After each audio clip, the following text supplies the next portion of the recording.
के जलवायु प्रदेशों के बारे में। जैसा कि हमें पता है, भारत एक विस्तृत क्षेत्रफल वाला देश है। यहाँ का अत्यधिक अक्षांशीय विस्तार है, साथ ही हिमालय की स्थिति, तीन और महासागरीय स्थिति इसे विविधतापूर्ण जलवायु से युक्त बनाती है। अलग अलग विद्वानों ने भारत में अलग अलग जलवायु प्रदेश बताए हैं। स्टाम्प, कैंड्रू, कोपेन, हार्टवेट, ये अलग अलग विद्वान हैं जिन्होंने जलवायु प्रदेशों की विभिन्न योजनाएं प्रस्तुत की थी, विभिन्न वर्गीकरण प्रस्तुत किए थे। आज हम ले रहे हैं स्टाम्प और कैंड्रू द्वारा जो वर्गीकरण किया गया था उसके अनुसार भारत में जलवायु प्रदेश। जो स्टाम्प और कैंड्रू थे, इन्होंने माना कि जो 18 डिग्री सेल्सियस जनवरी माह में जो 18 डिग्री सेल्सियस तापमान की समताप रेखा है वह भारत को दो भागों में विभाजित करती है। ये लगभग कर्क रेखा के समानांतर चलती है, लेकिन पूर्व की ओर ये उत्तर की ओर चली जाती है। ये भारत को दो भागों में बांटती है। जो उसका उत्तरी भाग है उसे इन्होंने कहा महाद्वीपीय भारत, और इसका दक्षिणी भाग जो है उसे उन्होंने कहा उष्णकटिबंधीय भारत। जो महाद्वीपीय भारत है इसे इन्होंने वापस 5 भागों में विभाजित किया, और जो उष्णकटिबंधीय भारत है इसे इन्होंने 6 प्रदेशों में विभाजित किया। इस तरह इन्होंने भारत के टोटल 11 जलवायु प्रदेश बताए। पहला है हिमालय प्रदेश। हिमालय प्रदेश जो है भारत के उत्तर पश्चिम से दक्षिण पूर्व की दिशा में उत्तरी भाग में विस्तृत है। यहाँ पर जो तापमान है वह 4 डिग्री से 7 डिग्री सेल्सियस तक शीतकाल में, और ग्रीष्मकालीन जो तापमान है वह 13 डिग्री सेल्सियस से 18 डिग्री सेल्सियस तक रहता है। यहाँ पर जो वर्षा का औसत है वह 150 सेंटीमीटर है, लेकिन पूर्व से पश्चिम की ओर जो वर्षा की मात्रा है वह कम होती जाती है।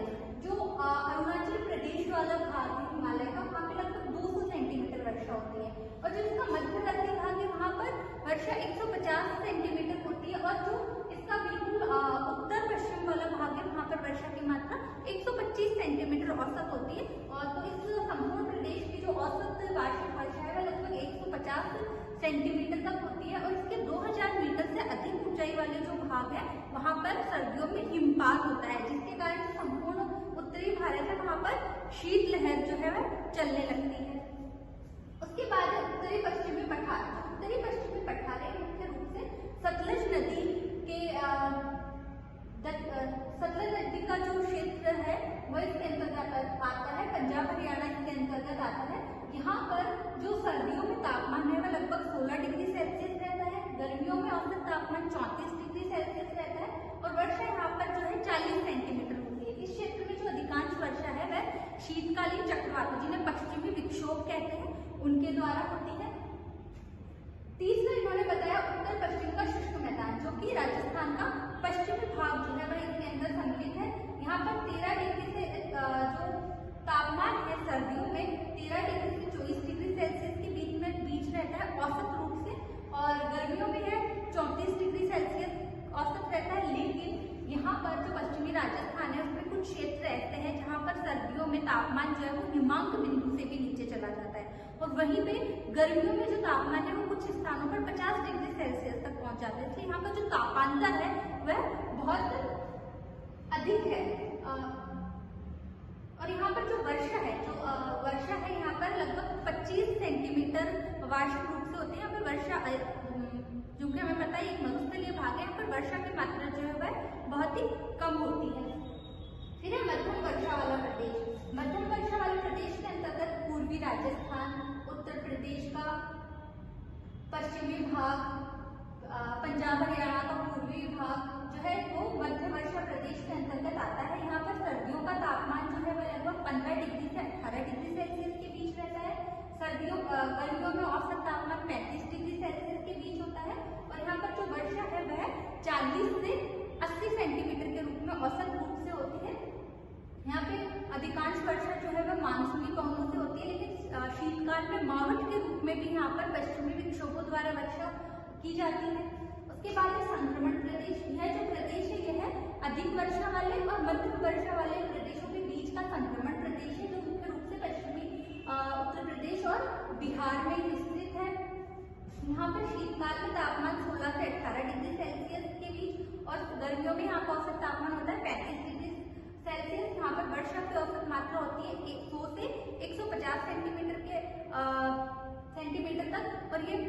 90% वर्षा जो होती है वो मानसूनी पवनों द्वारा यहाँ पर होती है। इस तरह से अगर हम महाद्वीपीय भारत या उत्तरी भारत की बात करें तो जो वर्षा है वह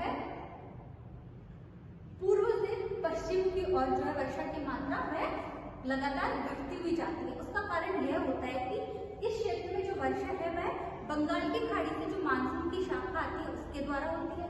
जो बंगाल की खाड़ी की मानसून की शाखा है वह उत्तर पूर्व में प्रवेश करती है भारत में और यहाँ से यह पश्चिम की ओर मुड़ जाती है। तो जैसे जैसे वो पश्चिम की ओर जाती है उसकी जो आर्द्रता है वह कम होने लगती है, इसलिए उससे जो वर्षा की मात्रा है वह भी कम होने लगती है। साथ ही ये जो क्षेत्र है वहाँ पर जो दक्षिणी भारत है उसकी अपेक्षा जो तापांतर है वह भी अधिक पाया जाता है। उसके बाद है उष्णकटिबंधीय भारत जो कि 18 डिग्री सेल्सियस समताप रेखा जनवरी माह की उसके दक्षिण में पाया जाता है। इसमें पहला है अत्यधिक वर्षा प्रदेश। अत्यधिक वर्षा प्रदेश है वह आता है उत्तर पूर्वी भारत के अंतर्गत। इसके अंतर्गत मिजोरम, मेघालय, त्रिपुरा, नागालैंड आदि राज्य इसके अंतर्गत सम्मिलित है। यहाँ पर जो गारो, खासी, जयंती की पहाड़ियाँ हैं वो इस तरह से यहाँ पर विस्तृत है कि जो बंगाल की खाड़ी की शाखा यहाँ पे प्रवेश होती है वो तीनों उसे पहाड़ियों से घिर जाती है। यहाँ पर जो है अत्यधिक वर्षा होती है। यहाँ पर जो संपूर्ण वर्षा है वह मानसूनी पवनों के द्वारा होती है। यहाँ वर्षा का औसत जो है वह लगभग 250 सेंटीमीटर है और इस क्षेत्र में जो तापमान है वह हमेशा 27 डिग्री सेल्सियस से अधिक रहता है। जो मॉनसून ग्राम है जिसे विश्व की सर्वाधिक वर्षा वाला क्षेत्र माना जाता है वह भी इसी जलवायु प्रदेश के अंतर्गत आता है।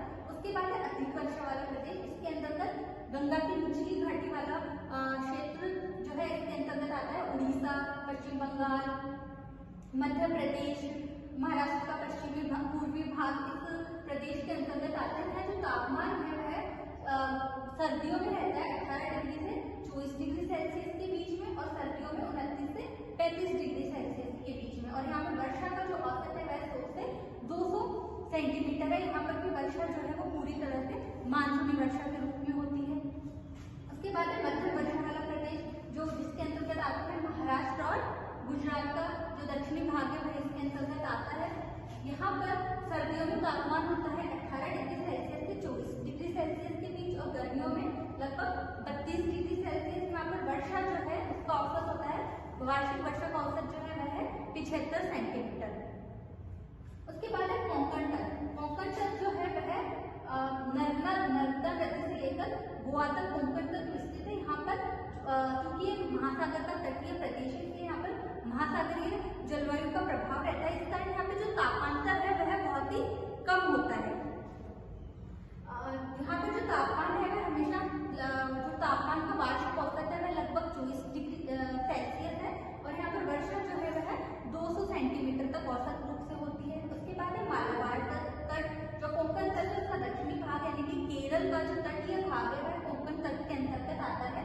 यहाँ पर भी तापांतर जो है वह बहुत कम होता है और यहाँ का औसत तापमान जो है वह 27 डिग्री सेल्सियस है और वर्षा जो है वह यहाँ पे औसत रूप से 500 सेंटीमीटर से अधिक होती है। जो कोंकण तट है वह मालाबार तट है, इसको यही विशेषता भिन्न करती है। आप दोनों ही जगह पर महासागरीय प्रभाव रहता है, तापांतर जो है वह बहुत कम होता है, लेकिन जो कोंकण तट है वहाँ की अपेक्षा मालाबार जो तट है वहाँ पर तापमान भी अधिक होता है और वर्षा भी अधिक होती है। उसके बाद है तमिलनाडु तट। तमिलनाडु तट जो है तमिलनाडु का तटीय भाग ये भी सागरीय भाग के नजदीक होने के कारण यहाँ पर भी जो तापांतर है वो बहुत कम होता है। यहाँ पर भी तापमान जो है वो औसत रूप से 24 डिग्री सेल्सियस होता है। जो वार्षिक तापांतर है वह मात्र 3 डिग्री सेल्सियस होता है। मतलब जो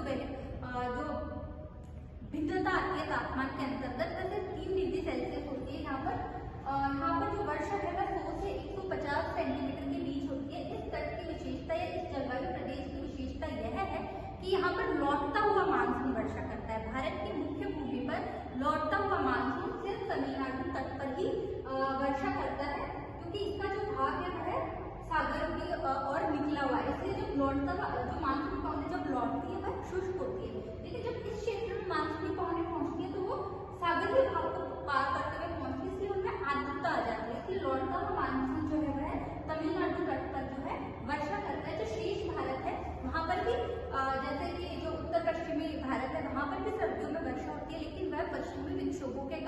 मावट के रूप में होती है। इसके अलावा कॉपेन, थारक्वेट, ट्रिवाल्था, इन्होंने भी जलवायु वर्गीकरण दिए थे, लेकिन उन्होंने विश्व के संदर्भ में ये जलवायु वर्गीकरण दिए थे, जिनको हम भारत में भी लागू करके विभिन्न जलवायु प्रदेश में विभाजित कर सकते हैं, लेकिन उन्होंने स्पेसिफिकली भारत के लिए जलवायु प्रदेश नहीं दिए थे। लेकिन स्टार्म और केंद्रों ने जो है वह भारत के लिए भारत का अध्ययन कर भारत की जलवायु के लिए जो है जलवायु प्रदेशों का निर्धारण किया। आपकी यूनिवर्सिटी एग्जाम, विश्वविद्यालय परीक्षा के लिए जो अगर जलवायु प्रदेश के संबंध में प्रश्न आता है तो स्टार्म और केंद्रू द्वारा जो वर्गीकरण दिया गया था वह अधिक उपयोगी है। लेकिन जो जीके रिलेटेड क्वेश्चन आते हैं, जो कॉम्पिटिशन एग्जाम्स में भारत के जलवायु प्रदेश से संबंधित क्वेश्चन आते हैं, वो अधिकतर संबंधित होते हैं कॉपेन द्वारा जो जलवायु वर्गीकरण दिया गया था उसके द्वारा। कॉपेन ने किसी भी प्रदेश की जलवायु के लिए सबसे मुख्य आधार माना वहाँ की वनस्पति को। इन्होंने अंग्रेजी के अक्षरों को सांकेतिक रूप में उपयोग किया जलवायु वर्गीकरण के लिए, जिसके बारे में आप अपनी फर्स्ट ईयर में पढ़ चुके हैं। इन्होंने जो विश्व के लिए जलवायु का वर्गीकरण दिया था उसे हम भारत में निम्न रूप से प्रस्तुत कर सकते हैं। AW जो भारत का पठारीय भाग है, अधिकांश रूप से AW यानी उष्णकटिबंधीय आर्द्र जलवायु के अंतर्गत आता है। इस क्षेत्र में जो तापमान है वह हमेशा 18 डिग्री सेल्सियस से अधिक होता है, और जो शीतकाल है वह शुष्क होता है। अधिकांश वर्षा जो है वह ग्रीष्म काल में होती है। फिर है AMW उष्णकटिबंधीय मानसूनी जलवायु, जिसके अंदर वर्षा जो है वह ग्रीष्म काल में होती है और शीतकाल शुष्क होता है। यह पाई जाती है जो कोंकण और मालाबार तट है वहां पर। AS मतलब यह भी उष्णकटिबंधीय जलवायु का ही भाग है, लेकिन जहाँ पर वर्षा जो है वह शीतकाल में होती है और ग्रीष्म ऋतु जो है वह शुष्क होती है। तो जो तमिलनाडु का तटीय भाग है वह AS जलवायु के अंतर्गत आता है, क्योंकि हमें पता है कि यहाँ पर लौटता हुआ मानसून जो है वह वर्षा करता है। उसके बाद है BSHW। जो BSHW जलवायु है वह राजस्थान के पश्चिमी भाग में और जो प्रायद्वीपीय भारत है उसके मध्यवर्ती भाग में जो है वह पाई जाती है। यह स्टेपी जलवायु या अर्ध मरुस्थलीय जलवायु इसे कहा जा सकता है। यहाँ पर की जो वर्षा है वह ग्रीष्म काल में होती है और शीतकाल जो है वह अधिकांशतया शुष्क रहता है। उसके बाद CWG समशीतोष्ण जलवायु, जो कि पाई जाती है उत्तर भारत के विशाल मैदान का जो अधिकांश भाग है वह CWG जलवायु के अंतर्गत आता है। यहाँ पर की जो वर्षा है वह ग्रीष्म काल में होती है और शीतकाल जो है वह शुष्क होता है, लेकिन यहाँ पर जो तापमान है वह समशीतोष्ण होता है। फिर शीतोष्ण कटिबंधीय आर्द्र जलवायु, जिसे इन्होंने प्रदर्शित किया DFC से। जो अरुणाचल प्रदेश वाला भाग है वह DFC के अंतर्गत आता है, यानी उत्तर पूर्वी भारत का जो उत्तरी भाग है वह DFC जलवायु के अंतर्गत आता है। फिर है ध्रुवीय जलवायु।